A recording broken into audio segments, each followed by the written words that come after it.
ጠል ነው ይሄ ፊቱ አበባ መስሎ የምታዩት ይሄ ራሰ በራ መስሎ ሱፍ አድርጎ ጋሽንትና ተከለ የምትሉት አብዛኛው አሜሪካ ሄዶ መማር የማይወድ ነው።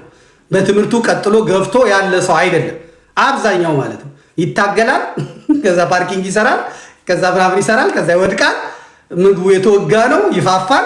ከዛ ስታዩት በቃ መሳፍንት መስሎ መኳንንት መስሎ ይታያቸዋል። እንግዲህ እነሱንም ቢሆን ሰብስቦ አዶናይ ስልጠና ሰጥቷቸዋል።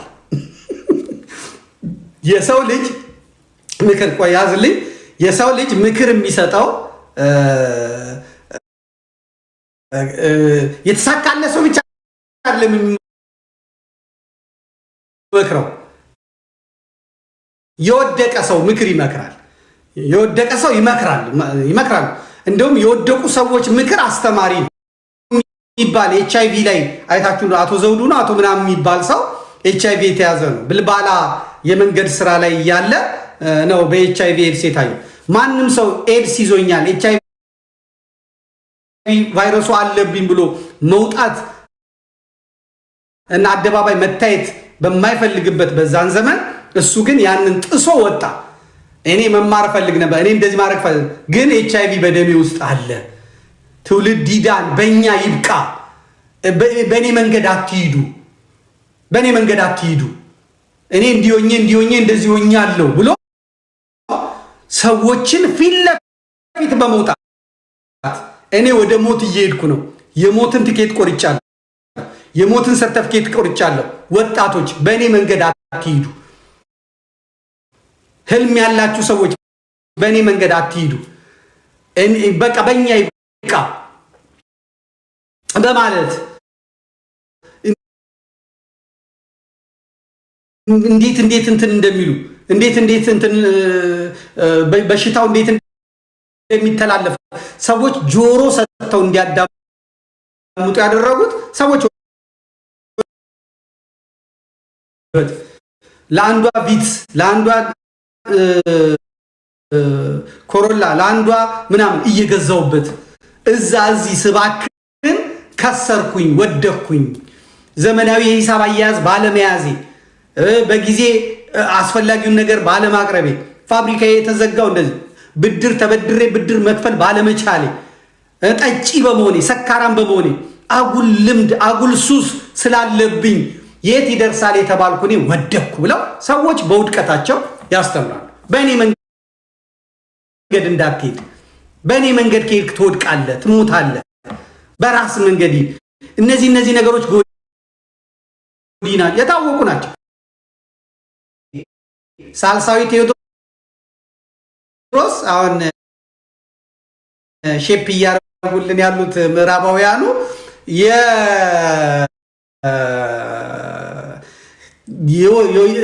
ኢትዮጵያን የወደቀ ሰው ጥርቅም ማለት የሰነፎች ጥርቅም ለማድረግ እንዴት ፌስቡካቸውን እንዴት ቲክቶካቸውን እንዴት ምናቸውን እንደሚያጎኑት እያያችሁ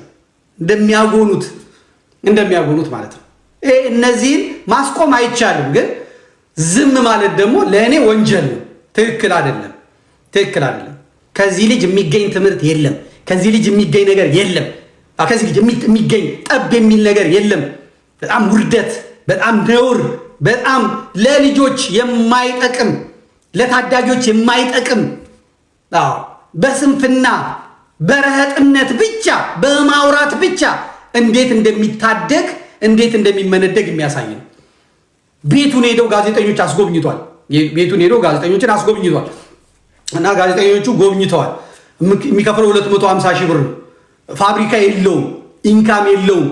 የዩቲዩብ ገቢው የቲክቶክ ገቢው ሂሳቡ ተሰርቶ ሲመጣ እንኳን ቤት ሊገዛለት ያንን ሊከፍልለት ሌላ የሚያደርገው ነገር የለም። ነገር ግን እየኖረ ነው። በአገሪቷ ውስጥ ያሉት መካከለኛ ገቢ ያላቸው ወይም ኢንቨስተር የሚባሉት የዚህ ልጅ አይነት ኑሮ አይኖሩ። አሁን የምቀኝነት አይደለም። አሁን ብዙ ሰዎች ይሄ ምቀኝነት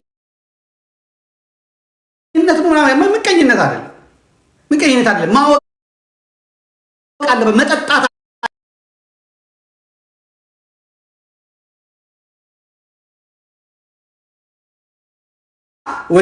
ከኢትዮጵያ ወደ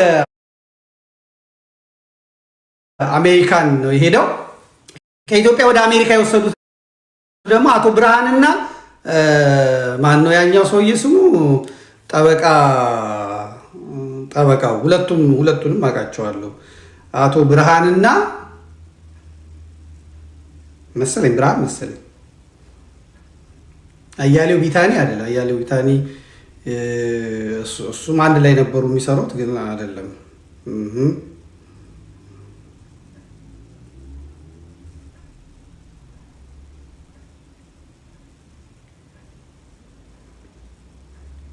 አቶ ብርሃን ነው አይደለም?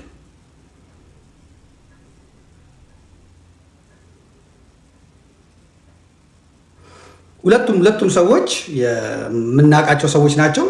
እኔ ከምን መጥተው ደግሞ የኢትዮ ቱርኪሽ የልቡ ህሙማን ምናምን እንዳሉ መድኃኒዓለም ይወቅ፣ እግዚአብሔር ይወቅ። በእውነት የራሴ አላውቀውም ከምን መጥተው በአንዴ እዚህ ውስጥ እንደገቡና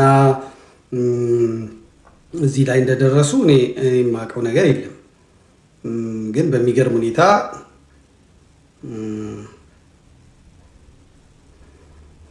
የልብ ህሙማን ድርጅትም ጉዳዩን ተቃውሞ ታይቸዋለሁ።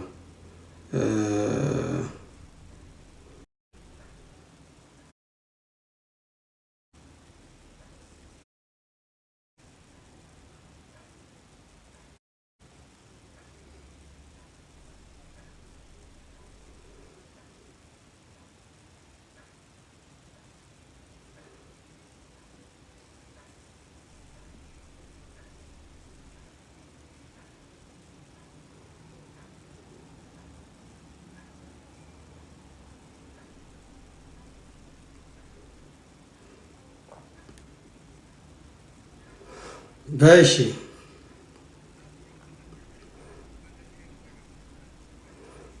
አቶ መኮንን ሁለቱን ሰዎች ሲናደዱ እያየዋቸው ነበር። ሁለቱ ናቸው የወሰዱት። ጥያቄውንም የጠየቀው ልጅ በኋላ ላይ ሄደው አደንዝዘውታል።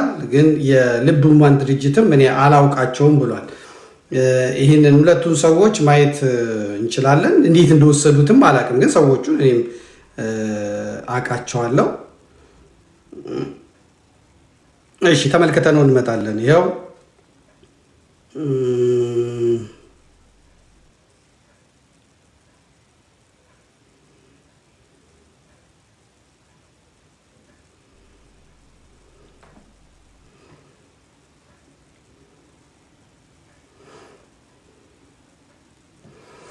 እሺ የትዊተሩ ቆይ አንድ ያዝልኝ።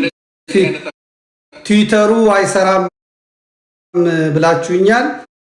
እሺ አሁን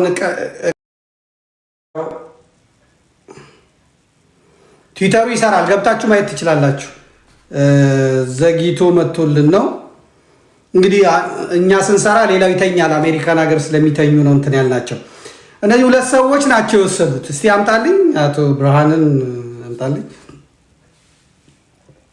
የምንጠቅመው በእንደዚህ አይነት አገልግሎት ላይ ተሰማርተን ወደፊት ካለን ነው። እኛ ጊዜም የለንም።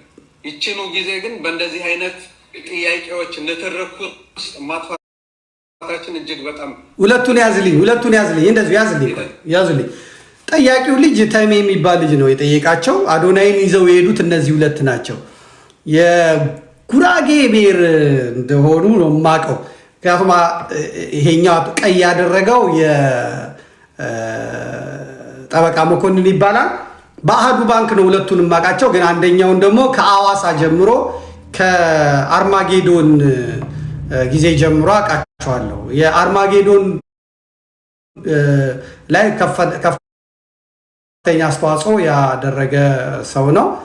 ከዛ በኋላ ስላሉት ነገሮች ብዙዎቹን ነገሮች አልናገራቸውም። አብይ አህመድ የገባ ቀን አብይ አህመድ ብፁዕ አቡነ መርቆሬዎስን ይዞ የገባ ቀን የጠፋ ሻንጣ ነበረ። አንድ ወርቅ ሙሉ ሻንጣ ጠፍቷል። የአንዲት እህት ማለት ነው። የአንዲት እህት አንድ ሻንጣ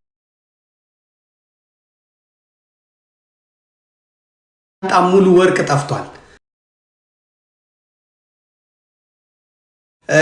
የተከሰሰው ግን አንድ የኛ የቤተ ክርስቲያን ልጅ ነው፣ አልተከሰሰም። እሱ ነበረ ሻንጣውን የያዘው ምናምን የተባለው። በኋላ እንግዲህ ምን እንደሆነ ወርቁ ገብቶ ከዛ በኋላ እንደተደረገ አላውቅም። ምክንያቱም ከዛ በኋላ የነበሩ ግንኙነቶች የሆኑ ነገሮች ከባድ ነገሮች ናቸው። እንግዲህ ጠቅላይ ሚኒስትሩ ባለበት አውሮፕላን ላይ ያ ከአቡነ መርቆሪዎስ ጋር ሊገባ የነበረ ወርቅ ለምንስ ነው የመጣው? ምክንያቱም ምንድን ነው? ምክንያቱም በአሜሪካ አይፈተሽም። በዛን ሰዓት ያው ከፓትርያርኩ ጋር የሚገባ በዲፕሎማት እንትን ነው የሚገባው። ቦሌ ግን ሲደርስ አውሮፕላኑ ለረጅም ሰዓት ቆሟል። አንደኛው አቡነ በርናባስ በመታመማቸው፣ ሁለተኛ ፓትርያርኩም እንትን በማለታቸው ነው የቦሌ ላይ ረጅም ሰዓት የቆየው። በዛ ሰዓት ነው እንግዲህ የወርቅ ጠፋ የተባለው። በኋላ የወርቁም የምኑም ባለቤቶች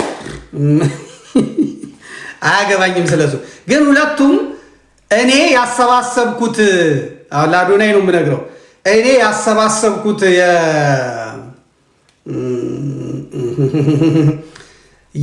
በኦሮሚያ የተጎዱት በኦሮሚያ የታረዱት ያኔ በሃጫሉ ሞት ምክንያት ከታረዱ በኋላ እኔ በዚያ ለተጎዱት ተጎጂዎች ብር አሰባስቤ ነበር። በአሜሪካ 2 ምናምን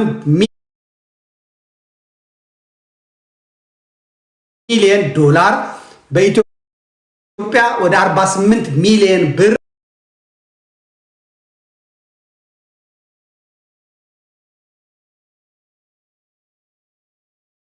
ራሱን አይሸጥም። ችግሬ ያሆኑ ነው እንጂ ቀላል አይደለም። በዩቲዩብ ብቻ ተናግሮ 3 ሚሊዮን ዶላር መሰብሰብ ቀላል ነው? 3 ሚሊዮን ዶላር ከባድ ነው። 3.5 በሉት እንግዲህ 3.5 ወደ 4 ሚሊዮን ዶላር ማለት ነው። ይሄ ለአንድ ሰው በጣም ከባድ ነው። የሆነ ሆኖ ግን የማህበረ ካህናቱ የሰበሰቡትን ኮሮና ሁላ ታሞ ከአሜሪካ ሄደው የአሜሪካ ኤምባሲ፣ የኢትዮጵያ መንግስት፣ እነ ደራርቱ ቱሉ፣ እነ መሰረት መብራቴ፣ ሌሎችም ይመሩት ስለነበረ ሲአርዲ እነ ዶክተር ንጉሱ ገብተውበት ከቡና ጋር ባንክ ጋር ተፈራርሞ በብላክ እንዳይሄድ ብዬ በህጋዊ መንገድ ገንዘቡ በባንክ እንዲሄድ አድርገን በባንክ ዘርዝረን ቡና ባንክ ለተጎጆቹ በቦታው ድረስ እየሄደ ሰጥቶ የኦሮሚያ ክልላዊ መንግስት ደግሞ አጃቢዎች መድቦ ሰጥቶ የአሜሪካው ማህበረ ካህናት ሪፖርቱን አቅርቧል። ዲያቆን መስፍን ሪፖርቱን አቅርቧል። እነ ቀሲስ አብይ ሄደው መጥተው ማለት ነው። የቤተ ክህነቱን ግን እነዚህ ሰዎች ነበሩ ዋና ሲመሩ የነበሩት ማለት ነው። የቤተ ክህነቱን ሁለቱ አሉበት። የኢትዮጵያ ንግድ ባንክ የባንክ አካውንት አምጥተው በትነው ብለው 48 ሚሊዮን ብሩ የት እንደገባ ስምጥ ይግባ ሰማይ ይግባ አይታወቅም። በቤተ ክህነቱ አካባቢ አለን የሚሉ ሰዎች ናቸው። እኔ ግራ የገባኝ ከምኔው ነው የልቡ ሙማን ኢትዮ ቱርኪሽ ኢትዮ ቱርምንትስዬ ተብሎ የልቡ ሙማን የተባለው። ከዛ ደግሞ ይሄንን ኢትዮ ተርኪሽ የተባለ እንትን ገንዘብ ተከፍሎት አሜሪካ ሄዶ ናሳ እንዲሰለጥን የተደረገ አጭበርባሪ አምጥተው ከፊት አምጥተው የ48 ሚሊዮን የኢትዮጵያ ብር የት እንደገባ ከጳጳሳቱ ጋር ከነ አቡነ ሄኖክ ከነ አቡነ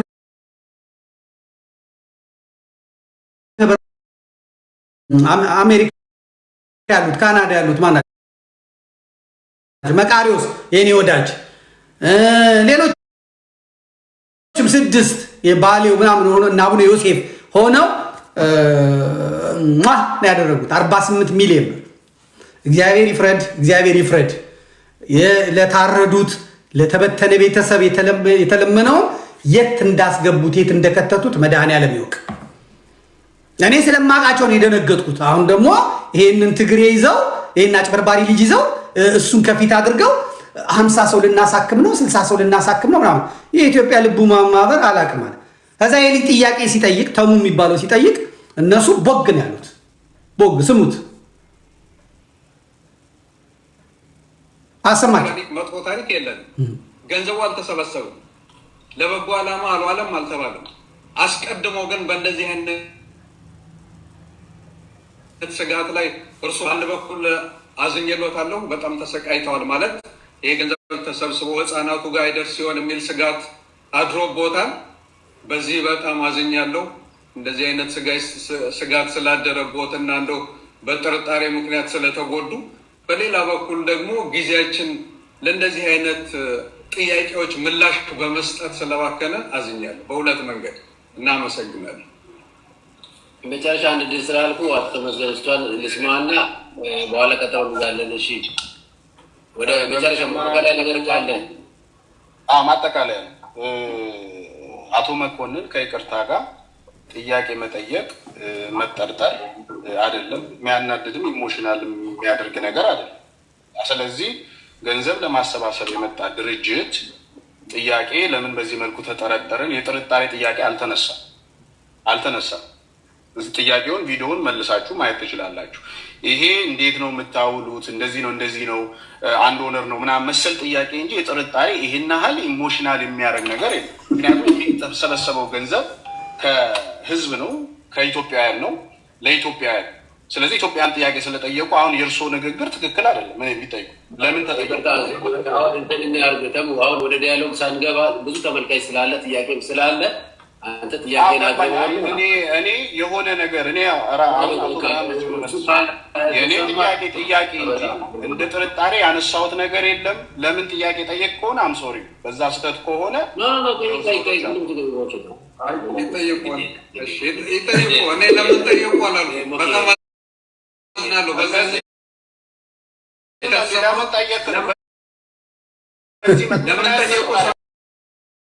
በኋላ አዶናይ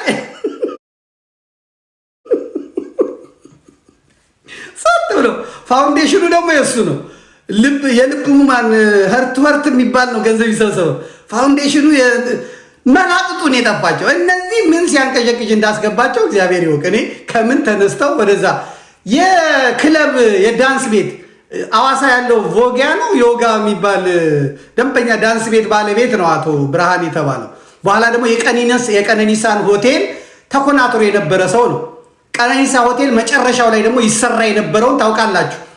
ሴቶች የሚቸበቸቡበት ፊት ቦታ ለመያዝ 400,000 500,000 የሚከፈልበት እነዛ የኦሮሞ ጥጋበኛ ዘፋኞች በጥይት በአንድ ሴት የሚለባለቡበት ለአንድ ሴት 1.5 ሚሊዮን ብር የሚከፈልበት ኦኤምኤንም ማምጣት እንችላለን።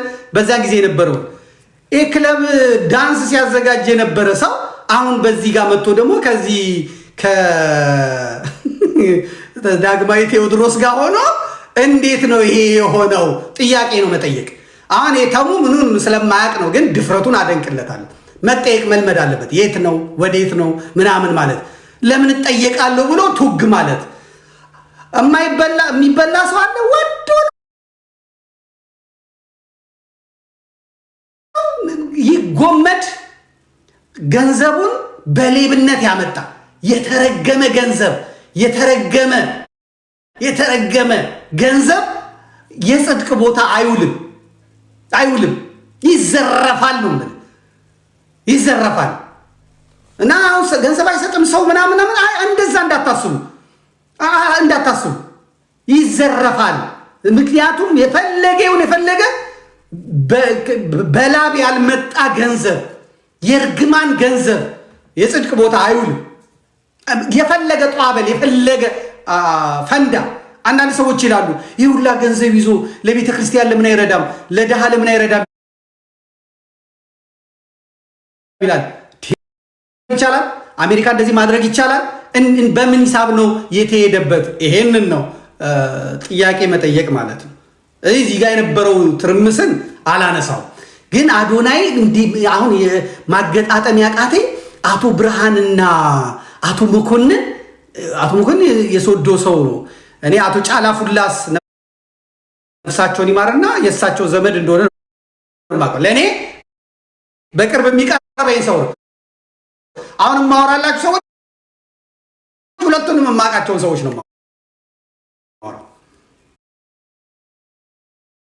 በምን ሂሳብ ግን ከዚህ ማፊያ ልጅ ጋር ተገናኝተው እንደገና ደግሞ ዳያስፖራውን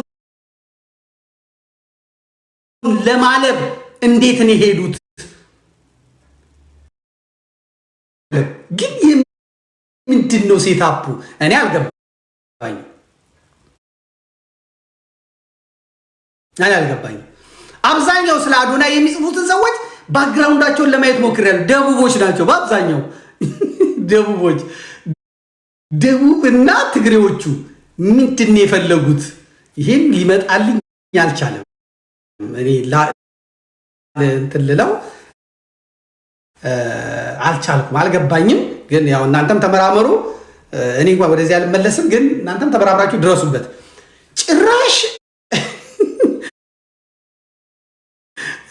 አሁን አሜሪካን ሀገር አሜሪካዊ ሁሉ እስቲ ተመልከቷቸው፣ ብር ከፍሎ የገቡትን ሰዎች እንመልከታቸው። በአዶናይ እንትን ሊያረጋቸው ማለት ነው። ታሪክ ሰራን እና አዶናይ ሞቲቬት ሊያረግ ሞቲቬሽናል ትሬኒንግ ሊሰጥ ነው። እስቲ ድምፅ ስጠው፣ ድምፅ ነው ሁሉ በዓለም ሁሉ መድረስ አለብን። የታዘብኩት አንድ ነገር ቢኖር ያለፈው ሳምንት ኢንተርናሽናል መሆን እንዴት ቀላል እንደሆነ ነው። ቢካዝ በጣም ብዙ ተከታዮች አሉኝ በሶሻል ሚዲያ።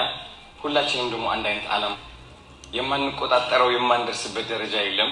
አብረን ከተንቀሳቀስን ልብ ብላችሁ ካስተዋላችሁ ዲላን ፔጅ ወደ 18 ሚሊዮን ፎሎወር ያለው ቲክቶከር ዜና ሪፖርት ያደርጋል። በጣም ትልቅ ተጽዕኖ አለው በዓለማችን። በጣም ከእሱ ጋር እያወራው እገኛለሁ። ወደ ሜይ 15 ደግሞ ወደ ኢትዮጵያ ይዤ እሄዳለሁ።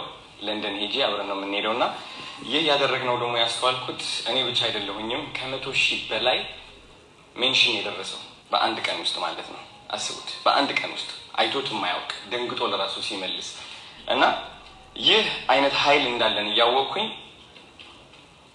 ግዴታ ኢንተርናሽናል መውጣት አለብን ግዴታ።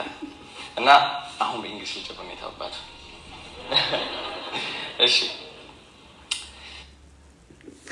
ትንሽ አምጣልኝ። ጳጳሱ ተቀምጠዋል። እስቲ ጳጳሱን አምጣልኝ በእናትህ። አይቻቸዋለሁ። ጳጳሱን ሞቲቬሽናል ትሬኒንግ ሊወስዱ ሄደዋል። ብፁዕ አቡነ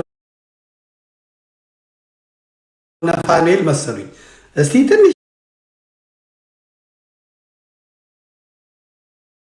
መሀል ላይ ቆሞ አይቻ መሰለኝ። ያዝልኝ። አሁን ሳብ አድርግልኝ። ከመላጣው ጀርባ ያሉት ጳጳስ መሰሉኝ አይደል? ሳብ። አዎ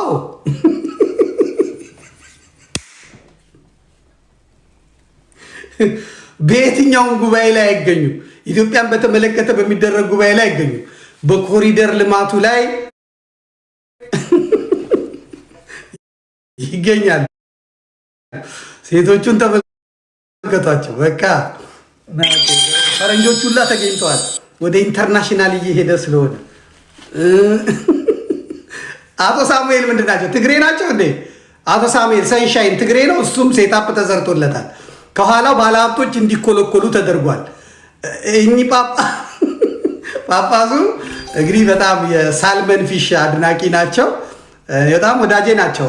አሜሪካም ሲሄድ ቤት ጋብዘው ነበር። ያው ምግብ ስለማልወድ ብዙ ሳልመን ስጋ አሳ ስለማልወድ ነው ያልሄድኩት እንጂ ብዙ አባታችን ጋብዘው ነበረ ስጋ። እዚህ አሁን አዶናይ እንትን ጠርቷቸው ሄደዋል። በእውነት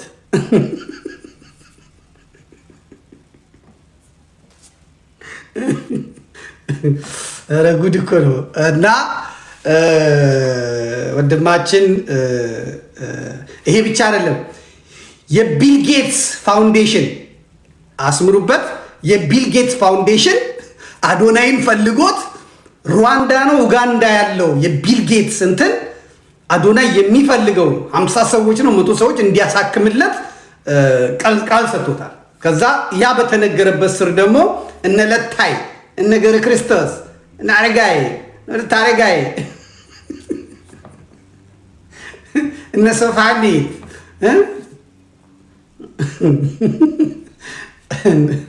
ነገረ እግዚአብሔር እነዚህ ሁሉ አዶኒ ትችላለህ፣ አዶኒ አንደኛ፣ አዶኒ ነምበር 1 ጎ ሄድ እንታታቆም ይሉታል። መስሎሻል? እስቲ አምጣ ሳልሳዊ ቴዎድሮስን አምጣልኝ።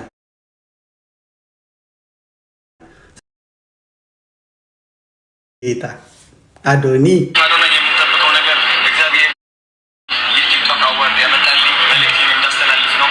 እኔ ኢትዮጵያ ዳርጋታለሁ። አዶናይ ነኝ።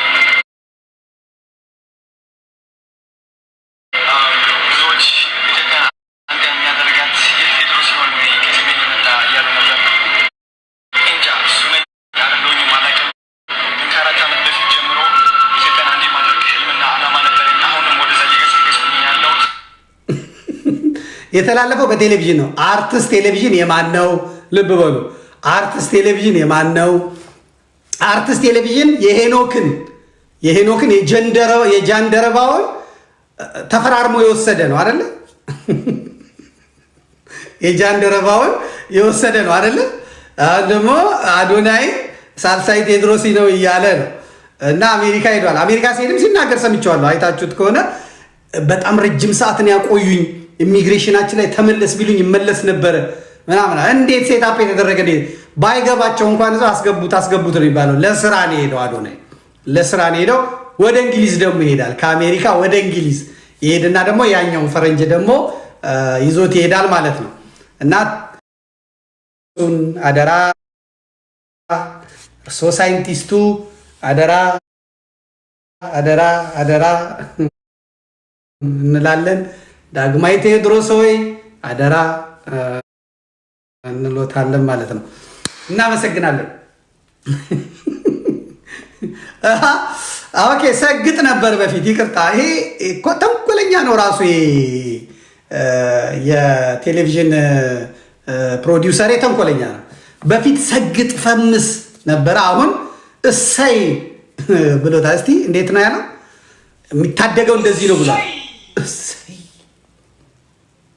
እሰይ ያለ እንግዲህ አሁን ሞቲቬሽናል ነው፣ ለሰዎች ማሳደጊያ ነው።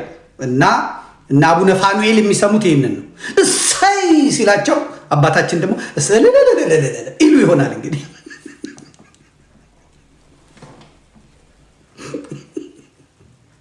የታባቱ ሲላቸው ምን እንደሚሉ አላውቅም። ሂድ ቀጥል እስኪ። እሰይ እሰይ ተመልሷል፣ እሰይ ተመልሷል፣ እሰይ ለበረከቴ፣ እሰይ ለስኬቴ፣ እሰይ ለአዲሱ መንገዴ፣ እሰይ ለአዲሱ ማንነቴ። ዝንጥላለሁ፣ እሰይ ዝንጥላለሁ።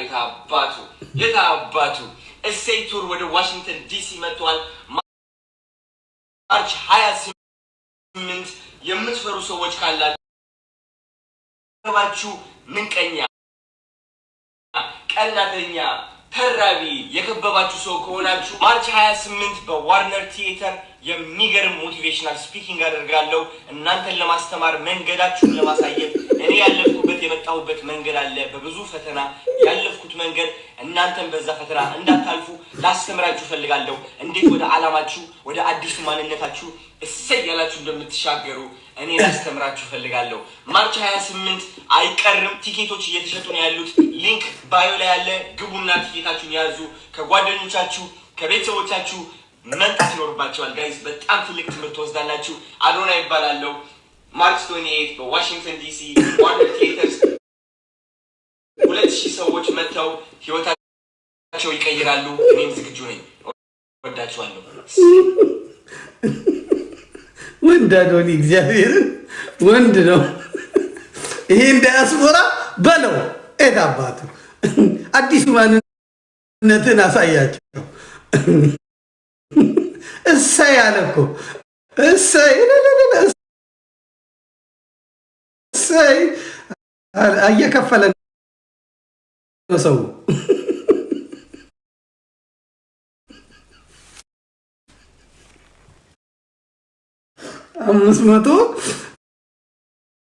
597 ብር ነው። እሺ ዶላር ነው ከፊት በደንብ ማድረግ ያለበትን መሆን ያለበትን ሰጥቶታል። ማተቡን በጥሷል። ኦርቶዶክሳውያኑ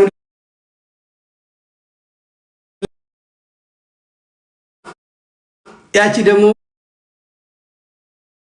የሁለት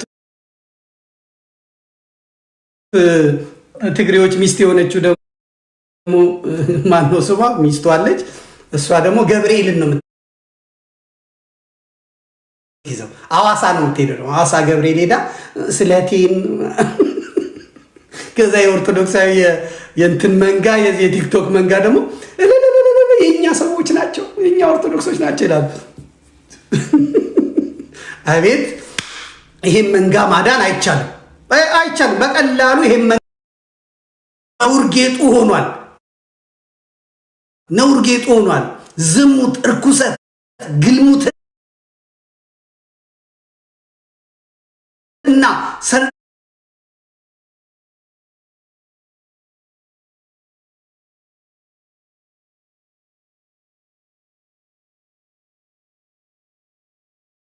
የወንድማችንን የአዶናይን እንግዲህ በአሜሪካ ያላችሁ ተሰብስባችሁ ሰልጥኑ። አዲሱ ማንነት ማለት እንግዲህ ራስን በራስ ማርካት ራሱ በጣም አስፈላጊ ነው የሚለው ከየትኛው ሕክምና እንደተገኘ አላውቅም። ስለሱም በጣም ስልጠና ይሰጣል። እዚህኛው ስልጠና ላይ ጳጳሱ ባይገኙ ጥሩ ነው። የራስን በራስ ማርካት ላይ ባይገኙ ጥሩ ነው። አዶናይም ከዚህ በኋላ እንደሱ አይነት ነገር ባታወራ። የሚመጡ ሰዎች እንዳያቸው ራሰ በረሃዎች ናቸው፣ ትልልቆች ሰዎች ናቸው፣ ባለትዳር ናቸው፣ በጣም ወፋፍራም ሰዎች ናቸው እና ይሄ ነገር ያለፈላቸውም ስለሚሆን የሚመጡት ለአንተ እየተዘጋጁልህ ያሉት ገንዘብ ያላቸው ሰዎች ስለሆኑ ለወጣቱ እንግዲህ የራስ ጉዳይ ነው፣ አያገባኝም። ጨርሰናል። አላችሁ ሆይ እላለሁ። ወደ ሁለተኛው አጀንዳ ሊሄድ ነው። አላችሁ ሆይ አላችሁ። ይሄ አሁን ከእንትን ጋር ከምቀኝነት ጋር ከምናምን ጋር ምናምን የምታያይዙት አይደለም። እሺ እኔ በዚህ ምንም የምቀመቀኘው ነገር የለም፣ የሚያገባኝ ነገር የለም። ለስልጣን አልሰራም፣ ለዝና አልሰራም፣ ለመመስገን አልሰራም። እኔ ዘመኔ የሚያልቀው ለሀገሬ እንደ ዜጋ ለቤተ ክርስቲያኔ እንደ አማኝ በመስራት ነው። አለቀ። እና ያችኑ እከካም ኑሮዬን እየኖርኩ ለሌሎች ለማብራት እየሞከርኩ እኖራለሁ እንጂ አሁን እና አዶናይ መንገድ ቀላል ነው። ይህን ህዝብ መዘርጠት፣ ይህን ህዝብ መብላት፣ ይህንን ህዝብ አፈርከድቼ ማብላት ቀላል ነው። አሁን ያኔ $4 ሚሊዮን በ15 ቀን ባልሞላ ቀን ነው የሰበሰብኩት፣ በሳምንት ባልሞላ ጊዜ አይደል የሰበሰብኩት። ከዛ 10% ስጡኝ ብላቸው ስንት $1 ሚሊዮን እንደሆነ ተመልከቱ። አሁን እንኳን በአንድ ወር ውስጥ ከ112 ሚሊዮን ብር በላይ ሰብስቤያለሁ እና 10% እንኳን ስጡኝ ብላቸው ይሰጡኛል። የሰራውበት ነው። ስንት ሚሊዮን ብር በአንድ ወር እንደማገኝ ይወቁ። ይሄ ሁላ ግን አላፊ ጠፊ ነው። ደስታ የሚገኘው ለሌሎች በመስራት በእውነት መንገድ በመሄድ ነው። እኔ ደግሞ እንቅፋት ነኝ፣ በጣም እንቅፋት ነኝ። እንዲህ አይነት አጭበርባሪ እንዲህ አይነት ደግሞ እያመጣ እጄ ላይ ነው የምጥለው፣ የማላቀውን ደግሞ አልናገርም፣ የማቀውን ነው የምናገረው። ስለዚህ የራሳችሁ ጉዳይ። ትግሬዎቹ ያሰፈሰፋችሁበት መንገድ ይገባኛል፣ ሀሳባችሁ ይገባኛል፣ ምን እያዘጋጃችሁ እንደሆነ ይገባኛል። አያገባኝም። ቢነግስላችሁ ደስ ይለኛል። ቢሞት እሱ ደግሞ ምዕራብ ትግራይ አይልም። ቢሞት ራያ አይልም። ግን ትግሬዎቹን ለማስጨፈር የትግርኛ ሙዚቃ ይከፍታል። ዘረኝነት ማንንም አይለቅም። ግን ልጁ በጣም በጥሩ ሁኔታ እየሄደ ነው ማለት ነው። አላችሁ ወይ? አለን በሉኝ።